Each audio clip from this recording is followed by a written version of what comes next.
Nós iniciamos há algumas semanas atrás uma série de ministrações chamada Triunfando em Tempos de Crise.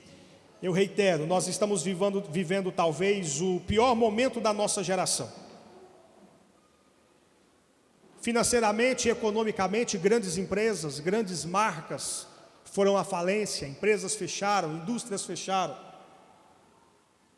Economicamente, a nível de países, nações, a gente vê assolação, descaso, corrupção, um desmando. Do ponto de vista da saúde, a gente vê tantas pessoas sendo alvejadas por essa praga, por essa enfermidade, dentro do contexto dessa pandemia e por tantos outros problemas. Agora mesmo tem um tio da minha esposa, Manuel, a gente chama ele de tio Té, o apelido dele, Tezinho, Té. E testou positivo para a doença, estava em casa, estava tudo bem, de repente passou mal e foi para o hospital. E aquela dificuldade porque na mídia, nas redes sociais, os políticos são uma coisa. O discurso dos governantes nas redes sociais é tudo muito bonito, tudo muito maravilhoso. Que está fazendo isso, que fez aquilo outro pelo Estado. Só que quando você vai para a prática, você verifica na própria carne que não é bem assim. Quem precisa usar o sistema de saúde não é só o sistema público não, viu?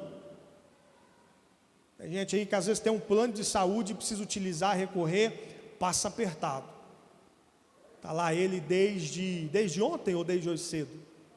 Desde ontem, numa UPA, aguardando a disponibilização de um leito no hospital, e está até agora.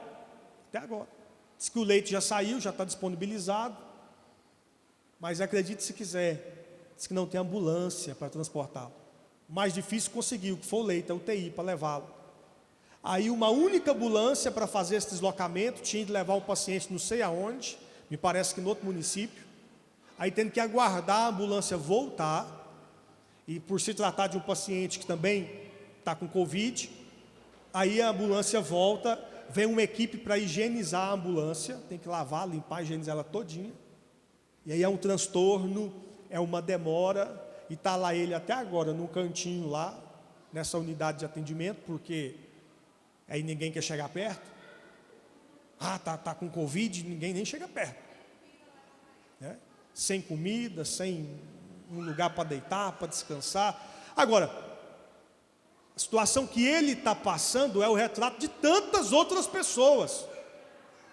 Irmão, se tem uma coisa que ninguém dentro dos governantes pode clamar esse ano, é que faltou dinheiro, é que faltou verba.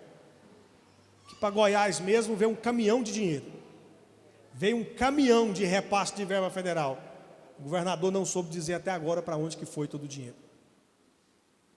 É complicado. Quando você orar, presente a vida dele, Manuel, e de todas as pessoas que precisam de um atendimento hospitalar, que Deus nos livre e guarde, que não se faça necessário isso na minha ou na sua vida, que o Senhor acampe anjos em nosso derredor, para nos guardar, para nos livrar de todo e de qualquer mal. Aleluias, que aonde você chegar, porque eu sei que nessa retomada, o comércio está aberto, está tudo funcionando, eu não vou dizer está funcionando normalmente, porque as coisas nunca mais vão voltar naquele antigo normal. O que está por vir é um novo normal, as coisas nunca mais serão como antes, esquece. Se você pensa, comércio, igreja, escola e etc., nunca mais será como antes. Nós partimos para um novo tempo. De certa forma isso é bom, de certa forma isso é ruim, e é o que nós temos dito aqui todo domingo, ou quase todo domingo eu bato nessa tecla, eu repito essa frase: o mais importante não é o que acontece comigo, o mais importante é o que eu faço daquilo que acontece comigo. Então a ênfase não é a pandemia ou a crise gerada por ela, mas o que nós estamos fazendo em meio a isso tudo. O que você está fazendo no meio disso tudo? Essa pandemia tem revelado muitas coisas, tem trazido à tona muitas coisas. E na maioria delas, não é de se dizer, a pandemia fez isso. Não, só está revelando, só está trazendo à tona. Se tem uma coisa que não aconteceu e não vai acontecer jamais, é Deus perder o controle da situação.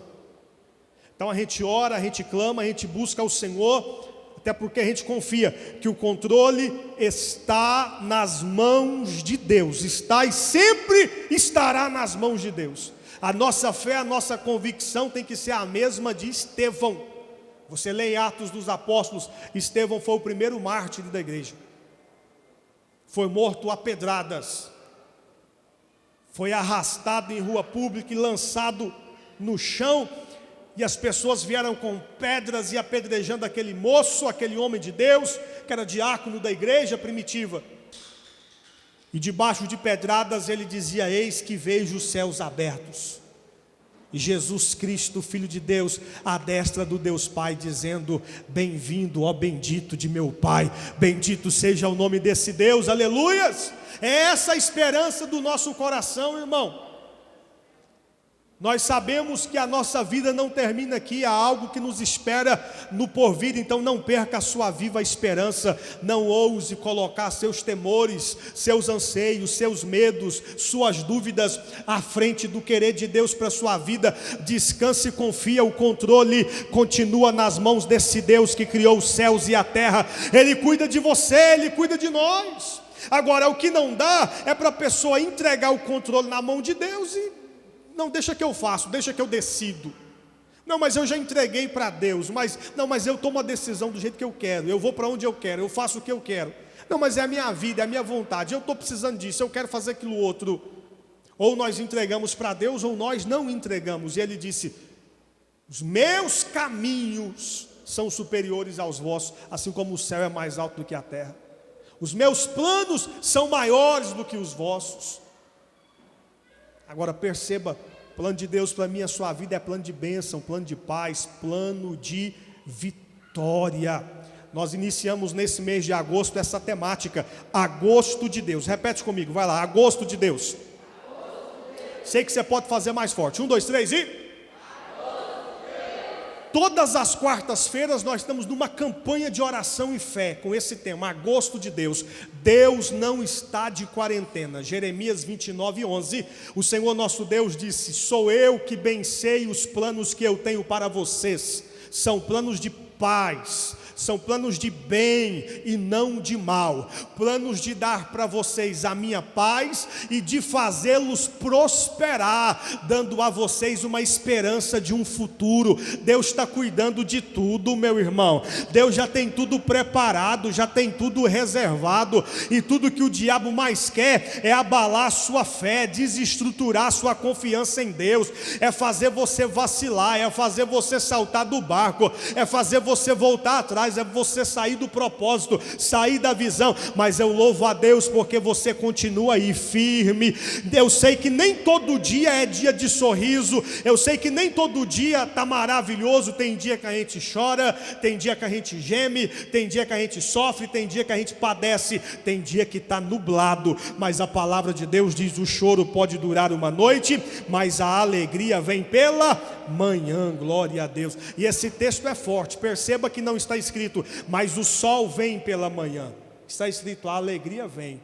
A gente sabe que o sol vem, mas eu acho lindo que quando o salmista diz, o choro dura a noite inteira, mas a alegria vem pela manhã, é como se ele dissesse, quando o dia amanhecer, e eu falo de coisas espirituais, pode faltar até o sol, mas a alegria do Senhor não vai faltar. Pode faltar alguma coisa na ótica natural, na ótica natural, na ótica humana, na ótica comum, mas se for preciso, Deus vai agir no sobrenatural para nos garantir vitória, para nos garantir a sua santa, doce e maravilhosa presença. Amém, igreja? Glórias a Deus, aleluia. E o Senhor colocou no meu coração, a gente no meio desse enfrentamento, dessa pandemia, o Senhor me deu essa série de ministrações, triunfando em tempos de crise. Vamos perseverar, tá certo? Vamos perseverar. Vamos entrar na palavra no nome do Senhor Jesus. Se alguém quiser deixar a Bíblia aberta, é Mateus capítulo 25, a parábola dos talentos. Pelo contrário, não precisa, você pode acompanhar a reflexão comigo aqui. Bendito seja o nome do Senhor Jesus. Só quem tem glória aí diz glória a Deus. Sei que você pode fazer melhor, diga glória a Deus. Aleluia. Perde a oportunidade não, irmã. Perde a oportunidade não, meu irmão. Todo ser que tem fôlego, louve a Deus, louvai o nome do Senhor. Mateus capítulo 25, a partir do versículo 14, trata da parábola dos talentos. Mas eu quero vir com você aqui para um texto para um versículo em particular. O versículo de número 18, Mateus capítulo 25, o versículo de número 18, que diz assim: mas o que tinha recebido um talento, quantos talentos? Quanto? Um talento. Mas o que tinha recebido um talento, saiu, cavou um buraco no chão e escondeu o dinheiro do seu senhor. Ninguém tem tão pouco a ponto de dizer: eu não tenho nada, eu não recebi nada, Deus não me deu nada, Deus não fez nada, eu nasci sem nada, eu sou ninguém. É verdade que sem Jesus nada podemos fazer, mas é verdade também que Ele nos alcançou pela sua grande e maravilhosa graça, mesmo sem a gente merecer. A gente não merece nada, mas Jesus nos ama com amor eterno, louvado seja o nome dEle. Aí Ele vem e nos dá. De repente não dá 5 como a gente imaginava, porque para um Ele deu 5, para outro Ele deu 2, chega para esse terceiro e entrega um talento. E talvez a expectativa desse moço era receber mais, mas ele recebe apenas um. E a Bíblia explica por que ele recebeu um e os outros receberam quantidades diferentes. Está escrito que aquele Senhor deu a cada um segundo a capacidade de cada um. Quem suporta mais, recebe mais. Repete comigo, 1, 2, 3 e... quem suporta mais, recebe mais. Como é que eu faço para receber mais, para ganhar mais? E às vezes a gente está preocupado com uma área e não está preocupado com outra. A gente deveria fundamentar melhor nossas estruturas. Não se coloca dentro dessa taça mais do que ela pode suportar, porque senão derrama, é desperdício. E assim acontece na vida de muita gente. Tem gente que até ganha, mas na proporção que ganha, perde, porque ele não tem estrutura. Deus não é Deus de desperdício, então Ele vai dar a cada um segundo a sua capacidade. E nós temos batido nessa tecla, domingo após domingo, falando sobre os princípios dessa verdade. O princípio da relevância, ser servo, ser relevante, ser alguém governado no seu coração pelo Espírito Santo e que demonstra no seu caráter as ações do Espírito Santo, que demonstra através do seu serviço qual é o Espírito que o governa. Isso é relevância. Não é fazer por fazer, mas é fazer para fazer a diferença. A capacitação,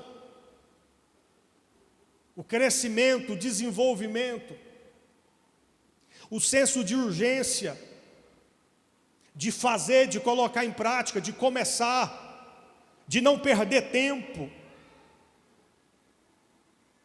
de deixar de ficar protelando. Não, amanhã eu faço, e a semana não deu, hoje não deu, e sempre uma desculpa, sempre uma justificativa, quando a gente deveria entender: não, estou pronto o suficiente, estou bom o suficiente. Ora, se eu já recebi, não tem como eu sair para negociar se eu não recebi, mas se eu já recebi, nem que seja um talento, eu tenho o suficiente para começar. Repete comigo, diga: eu tenho o suficiente para começar. Diga: eu estou pronto o suficiente para começar. Diga: eu sei o suficiente para começar. Diga agora: eu posso o suficiente para começar. Então isso é um fato. Talvez a gente não tenha muito, talvez a gente não saiba muito, mas comece com o que você tem, comece com o que você sabe. a importância das decisões e de levarmos a sério que uma decisão que nós tomamos, ela está desenhando o nosso futuro. E eu não falo da decisão de eu vou botar essa camisa ou essa outra camisa, mas decisões que interferem em mudanças. Vou dar só um exemplo. Há quase 17 anos atrás, a pastora Andriele e eu tomamos uma decisão, baseada numa escolha que fizemos, e então nos casamos. Dia 25 de outubro desse ano, faz 17 anos que nós estamos casados. Perceba como que uma decisão que alguém toma, ela vai desenhar o futuro dessa pessoa, mas não só dela. Automaticamente começa a implicar, a afetar, a resultar no contexto de muitas outras vidas também. Porque preste atenção, pare para pensar. Se eu e essa mulher bonita, cheirosa e abençoada que está aqui não tivéssemos nos casado há 17 anos atrás, muito possivelmente nós não estaríamos aqui nessa noite. Muito possivelmente a palavra da vida não existisse. Muito possivelmente a gente não teria se conhecido, exceção dos meus familiares aqui.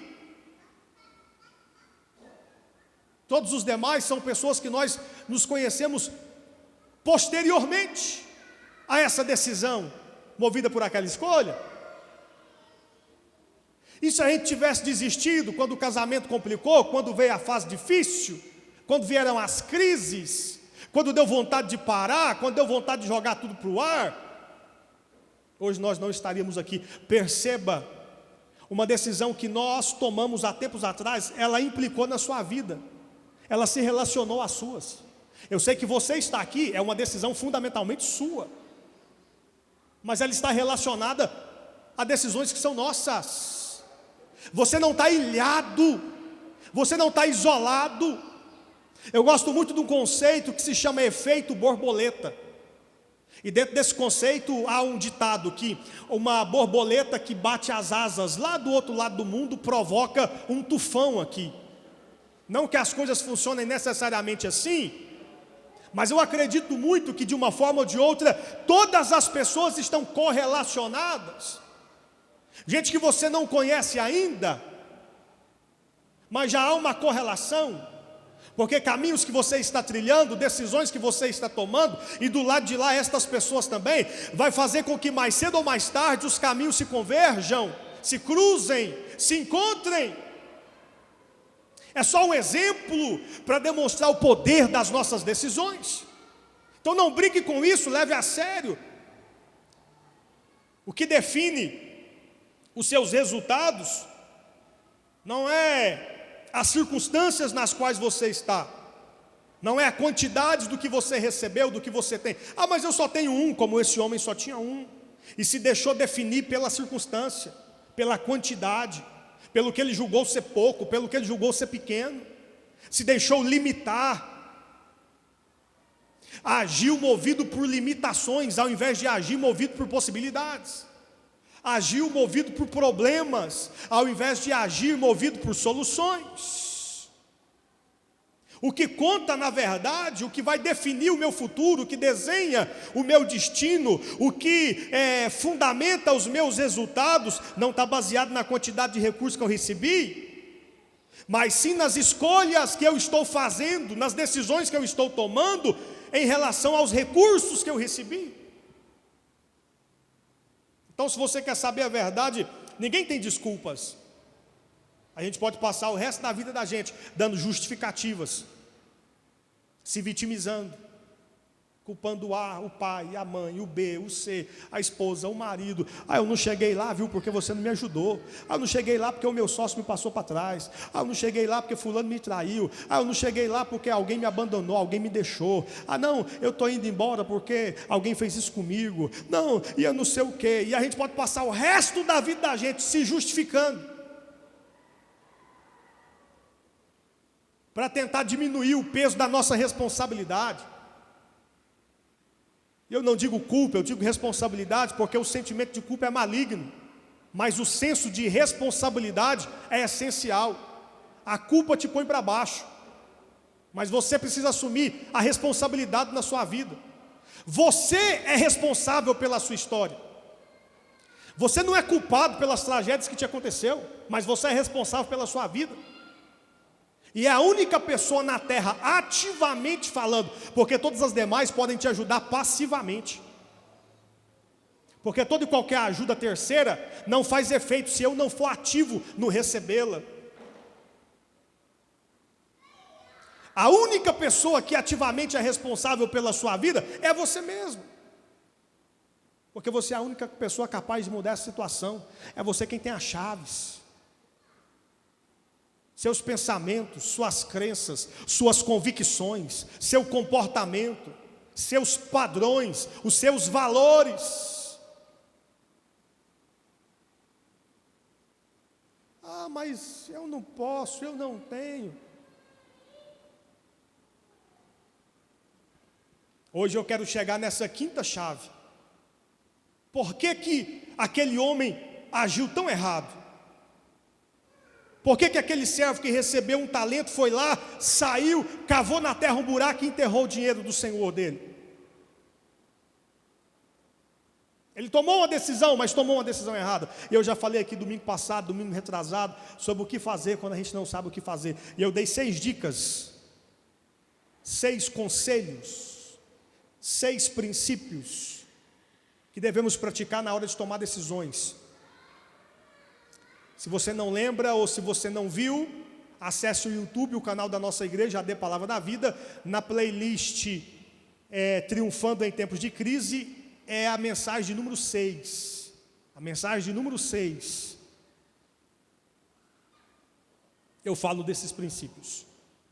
E hoje eu quero falar sobre a quinta chave. Então nós falamos sobre relevância, sobre capacitação, nós falamos sobre começar agora, né? Nós falamos sobre decisões, e hoje eu quero falar sobre pensamentos. A chave é: molde os seus pensamentos. Olha para alguém que está mais perto de você, não precisa encostar, mas você pode dizer alto o suficiente para ele escutar, para ela escutar. Diga assim: molde os seus pensamentos. Eu digo moldar porque pensar todo mundo pensa. Pensar todo mundo pensa. A questão é: o que tem moldado os seus pensamentos? Alguém diz assim: não, eu vou fazer isso, aí dura uma semana. Eu vou fazer aquilo outro, durou 2 semanas e não consegue levar adiante. Vai só na empolgação, no emocionalismo. Porque algumas pessoas não conseguem mudar de fato. Porque algumas pessoas não conseguem mudar o padrão de resultados que elas querem. Ela ganha, por exemplo, R$2.000 mês, mas gostaria de ganhar 20. Tá, dificilmente uma pessoa sai da realidade de 2.000 para 20. Vai funcionar mais ou menos assim.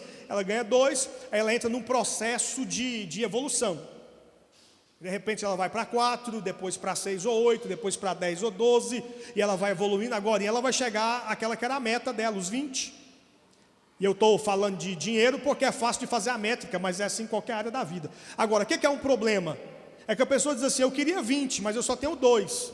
Aí ela olha para o 20, está tão longe, está tão distante, que ela fala: eu não dou conta, eu não consigo. Então ela já para, ela já se sabota. Aí assiste uma palestra, vem no culto e recebe uma mensagem, alguém dá um conselho, sai motivado, animado, e fala: não, agora eu vou. Não, então tá, eu vou ter uma segunda renda, eu vou empreender, eu vou montar um negócio, dura menos de 1 mês e já parou. E agora foi no problema maior, porque comprou produto que era para vender, não conseguiu vender, assumiu o compromisso, não foi para frente, e agora o negócio está mais embaraçado ainda. Porque algumas pessoas até fazem como esse homem: ele foi, ele saiu, ele começou, mas decidiu tão errado, cavou um buraco na terra para esconder o dinheiro do seu senhor. É o padrão de pensamento dele. Deixa eu lhe falar uma coisa, grave isso nas tábuas da sua memória. Não adianta você focar em mudar o seu resultado se você tem o mesmo comportamento. A sua vida é igual um eco. Se está ruim o que você está ouvindo, mude o que você está falando. A sua vida é um eco.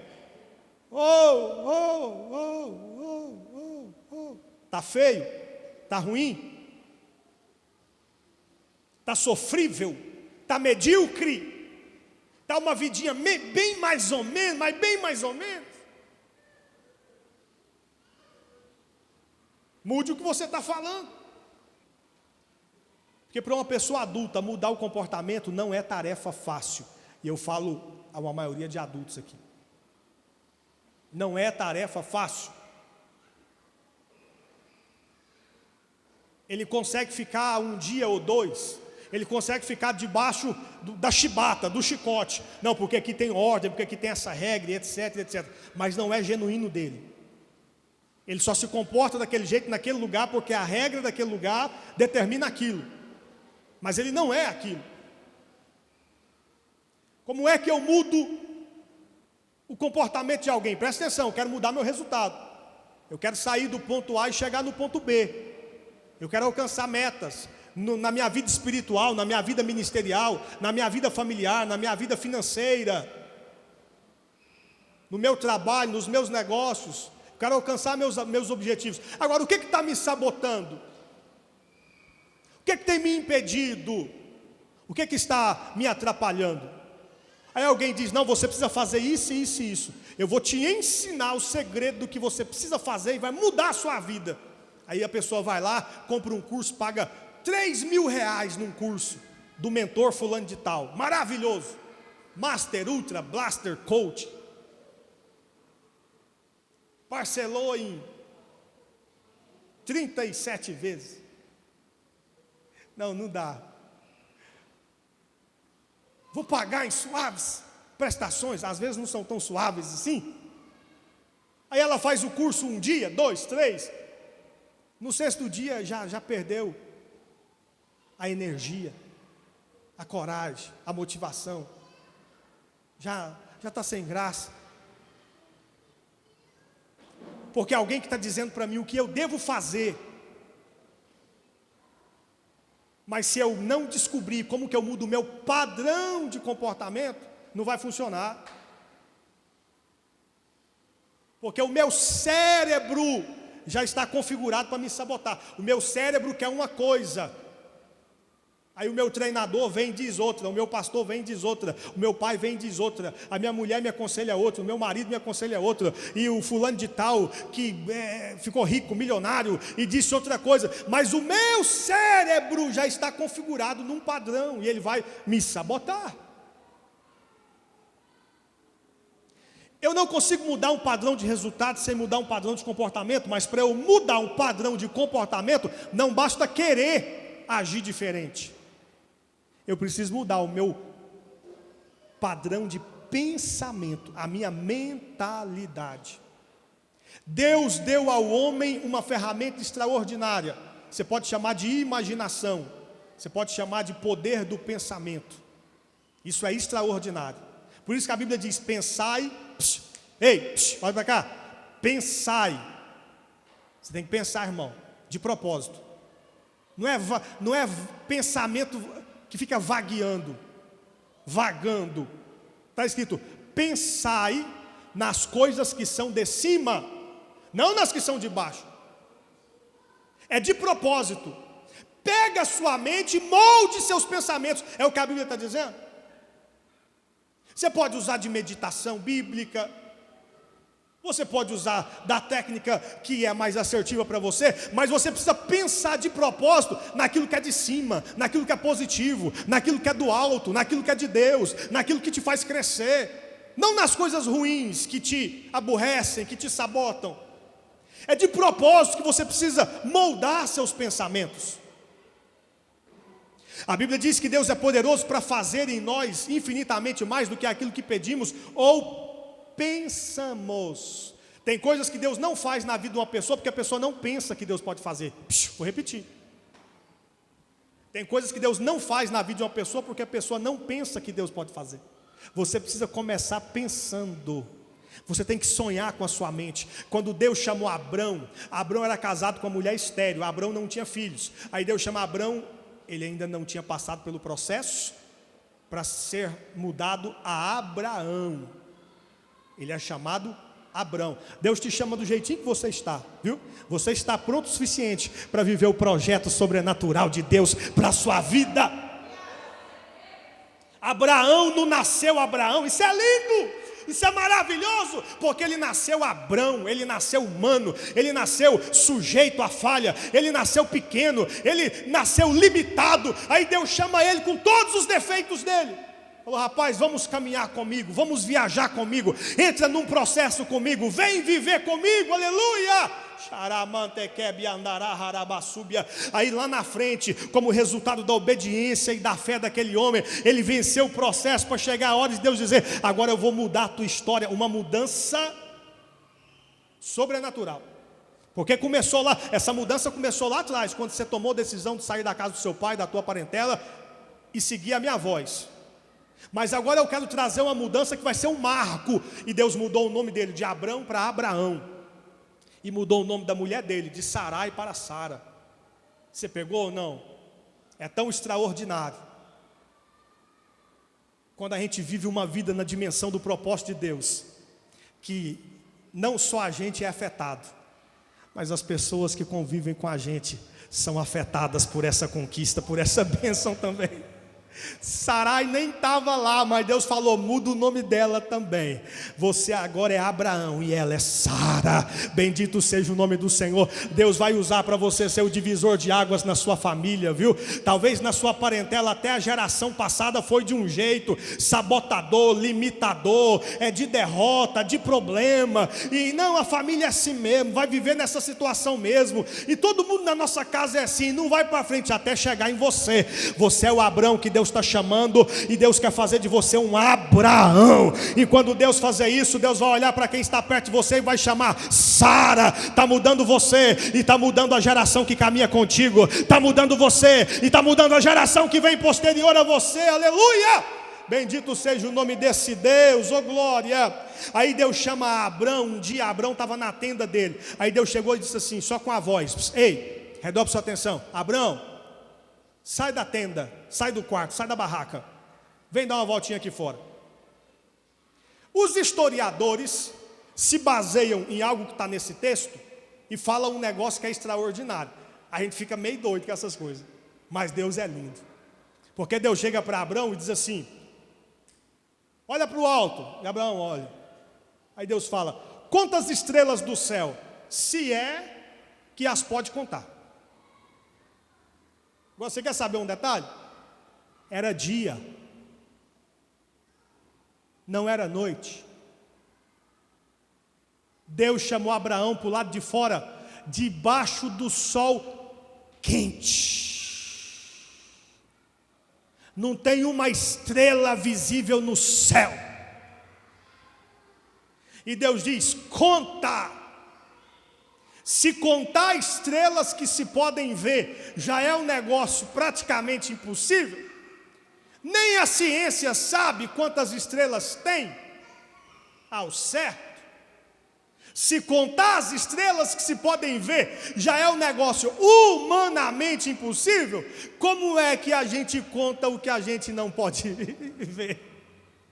Quantas estrelas do céu, se é que as pode contar. Deus está ensinando Abraão a andar por fé e não por vista. Sabe por que tem gente que não consegue avançar, irmão? Porque Deus tem falado com ele, mas é de ele, olha para o céu e não consegue enxergar as estrelas, e volta para dentro da barraquinha dele e vive na barraca até o resto da vida. Está na hora de você sair dessa barraca para nunca mais voltar para ela. Deus tem um futuro extraordinário para você, mas Deus vai fazer você levantar a cabeça e enxergar coisas no meio do dia que não podem ser vistas a olhos naturais, mas é aí que entra o sobrenatural de Deus.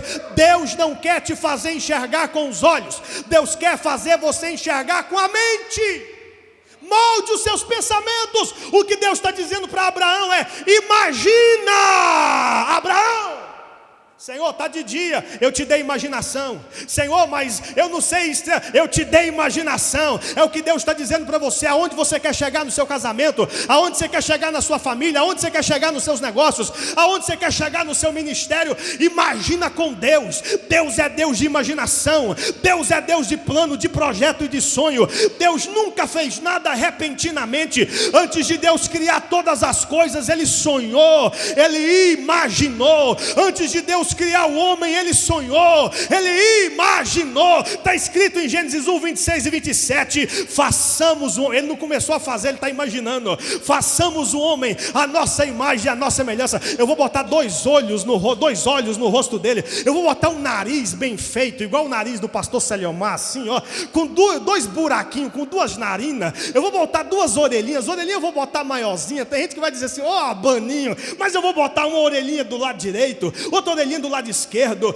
E Deus imaginou, a orelha tem que ser virada para frente, não pode ser virada para trás. A orelha ela tem que ter um desenho ideal, para que quando alguém conversar com ele, ele consegue decifrar, distinguir qual é o som e de onde o som vem. Eu vou colocar uma boca na face dele, no rosto dele, com um lábio desse jeito, e eu vou botar uma língua com papilas degustadoras, que quando ele beber alguma coisa, comer alguma coisa, ele vai sentir sabor. Deus não fez isso repentinamente, Deus imaginou cada detalhe. Aí você quer chegar num determinado lugar, mas você não sonha, você não imagina, porque as pressões da vida fez você parar de sonhar, porque os desastres do seu dia a dia tirou de você a capacidade de imaginar. Eu sou profeta de Deus, e o Senhor te trouxe aqui nessa noite para receber essa palavra. Deus está abrindo o que estava encerrado na sua mente, aquilo que o diabo tentou fazer, interromper seu processo de crescimento interior. Já não sonha mais, já não acredita mais,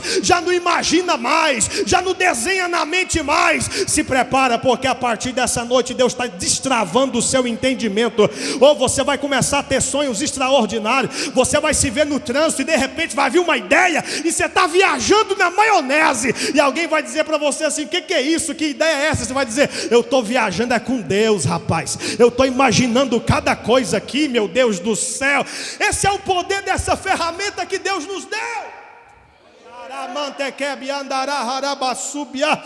Nós estamos no meio de uma pandemia, nós estamos no meio de um momento difícil, mas sabe como é que eu imagino? Eu imagino essa igreja crescendo, avançando, prosperando, centenas de pessoas, depois milhares de pessoas. Aí esse lugar já não vai mais caber a gente, vai ter que construir um templo maior, vai ter que derrubar a parede e vai ter que aumentar, porque é o que eu imagino, é o que eu sonho, é o que eu creio, e eu sei que é o que Deus está fazendo e trazendo para nós nessa geração. Tudo que o diabo quer tirar de você a capacidade de enxergar com a sua mente, mas no meio do sol escaldante, no meio da crise da pandemia, Deus está te chamando você para o lado de fora da tua tenda e está dizendo, olha para o alto e conta as estrelas do céu, se é que você as pode contar, aleluia, porque Ele está dizendo, eu tenho para fazer na sua vida muito mais do que você pode imaginar. Bendito seja o nome desse Deus. E sabe por quê? Pensar é poderoso, imaginar é poderoso, porque é a nossa forma de pensar que determina as nossas ações. É a nossa forma de pensar. É o pensamento que molda o comportamento. Por que esse homem agiu daquele jeito e enterrou o talento? Ele foi impulsionado pela forma de pensar. Não adiantava ele querer fazer de outro jeito, se o mapa mental dele, se a mente dele, se a mentalidade dele já estava desenhada naquela direção, naquele modelo. Para mudar um padrão de resultados é preciso mudar o padrão de comportamento, mas para mudar o padrão de comportamento é preciso mudar o pensamento. Você age conforme você pensa. Eu gosto muito de uma frase de um americano, que ele diz assim, na verdade não existem pessoas preguiçosas, o que existem são pessoas que não encontraram uma motivação forte o suficiente para fazê-las agir.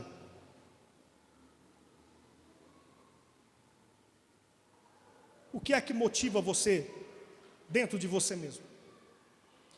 Sai dessa de depender das motivações exteriores. Você precisa ser o seu maior motivador na sua mente.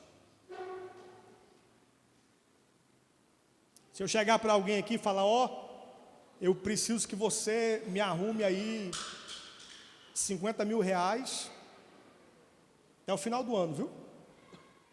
Me dê aqui na minha mão 50 mil reais. A pessoa vai olhar para mim, vai rir na minha cara, vai dizer, o pastor é engraçado. Eu ganho, sei lá, 1.000 e pouco por mês, 2.000 e pouco por mês. Onde é que eu vou arrumar 50 mil reais daqui para o final do ano? Hoje já é dia 9 de agosto, setembro, outubro, novembro, dezembro. Acabou o ano, em pouco mais de 4 meses. Como é que eu vou levantar 50 mil reais? Com a miséria que eu ganho. Já está tudo errado. Olha como ele fala, olha como ele pensa. Mas você quer ver a força de uma motivação? Aí essa mesma pessoa tem um filho. E o filho é cometido por uma doença mortal. Ele levou no médico, o médico disse: olha, só tem uma forma, só tem um jeito de salvar a vida do seu filho. Você vai ter que levar seu filho, só tem um hospital no Brasil que faz cirurgia, lá, hospital tal, lá em São Paulo. Mas a cirurgia não é feita por convênio e o governo não paga, custa 50 mil reais. O seu filho só tem 5 meses de vida. Se você não operá-lo dentro desses 4 meses, possivelmente seu filho vai morrer.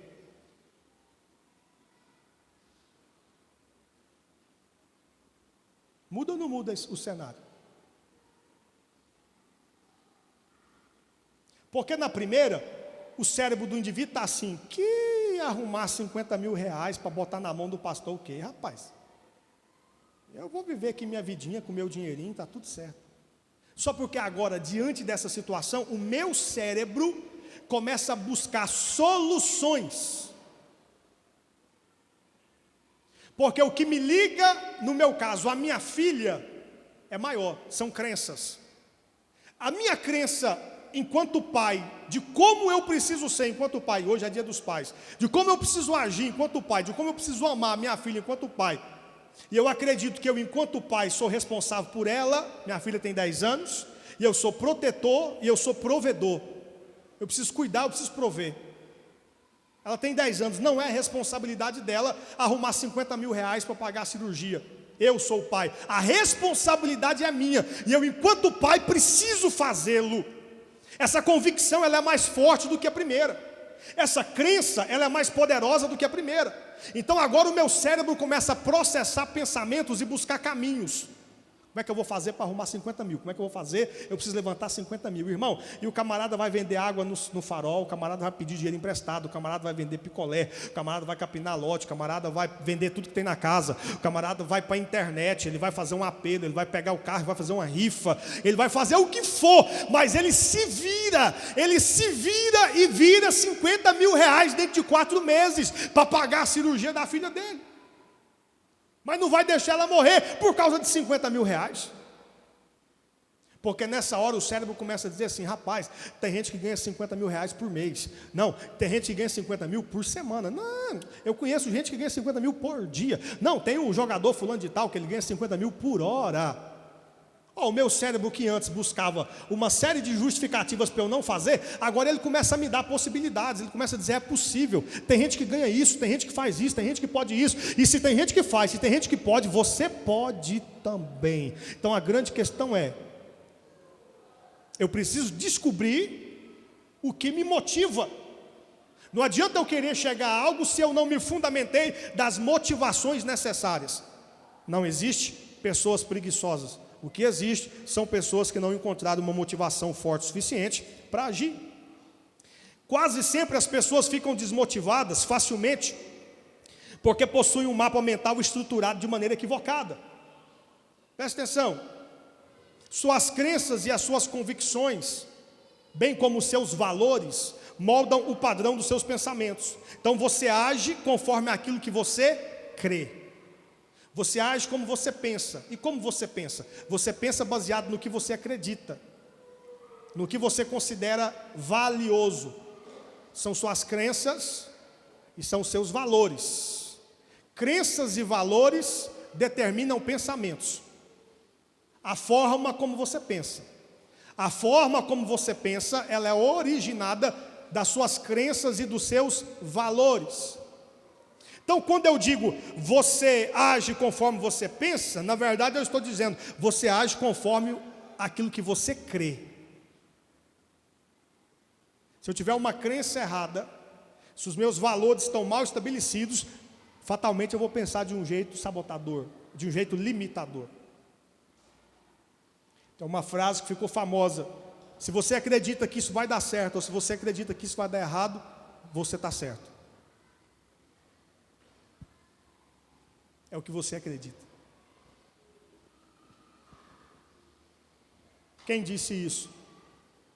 Foi o primeiro homem a produzir veículos automotores em grande escala, Henry Ford. Tem gente que até hoje pensa que ele é o pai do automóvel, não é. O primeiro homem a fabricar um carro foi um cidadão chamado Karl Benz, na Alemanha, mas quase ninguém sabe. As pessoas ouvem falar muito mais do Henry Ford do que do Karl Benz. O primeiro carro fabricado foi o Benz que fabricou. Mas foi o Ford que começou a fabricar em série, em escala. Numa época em que riram deles, rapaz, ninguém quer carro, o povo tem carroça, anda de cavalo, já pensou, irmão? Carruagem, carroça, cavalo. E o camarada diz, não, vou construir carros. E começou a fabricar carros em grande escala para vender. Nos primeiros momentos vendeu quase nada. Foi à falência algumas vezes. E quando alguém dizia, para com isso, ele dizendo, eu tenho um sonho e eu acredito que vai dar certo. É dele essa frase. Henry Ford disse, se você acredita que vai dar certo ou que vai dar errado, de todo jeito você está certo. No que você acredita? Se coloque de pé comigo em nome de Jesus. Vou terminando por aqui, domingo que vem a gente continua. Escuta isso, você atrai aquilo que você crê. Então, repete comigo, diga, eu atraio aquilo que eu creio. Então, tem uma frase que eu gosto muito dela. Alguém disse assim, alimente a sua fé e seus medos morrerão de fome. A questão é que você crê. Alimenta aí a sua fé, irmão. 1000 cairão do teu lado, 10.000 à tua direita, mas tu não serás atingido. E a fé vem pelo ouvir, e o ouvir da palavra de Deus. O que você está ouvindo? O que você está vendo? O que te alimenta? O que você absorve? O que tem entrado aí dentro da sua mente? É o que te sustenta, meu irmão. O que você crê é o que fundamenta. O que você crê é o que você atrai. Estruture corretamente suas crenças, seus valores, suas convicções. Domingo que vem, preste muita atenção. Domingo que vem eu vou falar sobre crenças e valores. E eu vou explicar para vocês como as crenças são formadas. Você sabe? Se eu preciso moldar meu pensamento, e isso mexe com as minhas crenças e meus valores, aonde e como crenças e valores são formados? E mais, como mudar isso quando se trata de crenças limitantes ou valores errados ou extravagantes?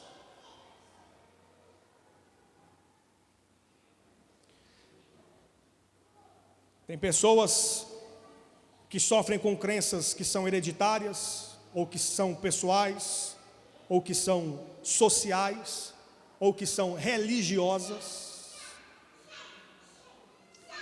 Como as crenças são formadas?